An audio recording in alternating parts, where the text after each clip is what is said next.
Hi viewers, welcome to Briksham channel. Learn mathematics easily. Here we are going to solve this problem.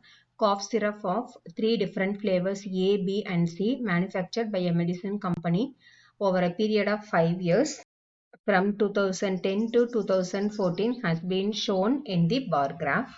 Now we have to find the ratio of average production of all flavors in the year 2012 to the difference of the average production of flavor A in 2012, 13, 14 and the average production of flavor C in 2012, 14, 13, 14 we have to find it out.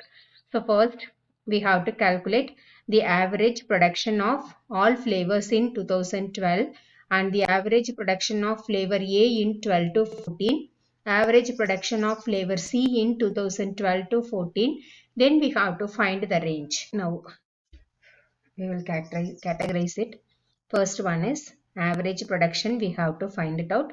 All flavors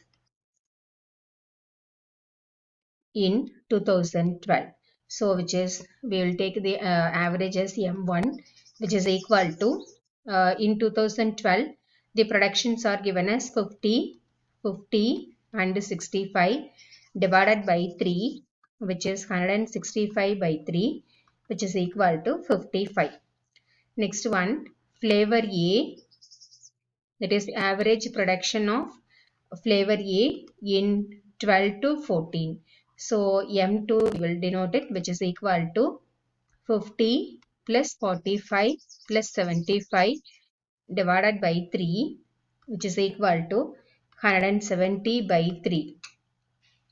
Then the last one is we have to find the flavor B in 12 to 14. So M3 is equal to 65 plus 70 plus 80 divided by 3 which is equal to 215 divided by 3. Next we have to difference between these two, that is flavor A in 2012 to 14 and flavor B in 2012 to 14. So the difference equal to 215 by 3 minus 170 by 3 which is 45 by 3 which is 15. Now the ratio is 55 is to 15. We can cancel this by using 5 table. So which is equal to, by using 5 table, if we cancel we will get 11 and 3. Hence the ratio is 11 is to 3. That is the ratio of average production of all flavors in 2012 to the difference between the average production of flavor A in 2012 to 14 and the average production of flavor C in 2012 to 14 is 11 is to 3. Hence the correct option is option C, 11 is to 3. This is the right answer. If you are comfortable, kindly like, subscribe and press the bell button for further notifications. Thank you.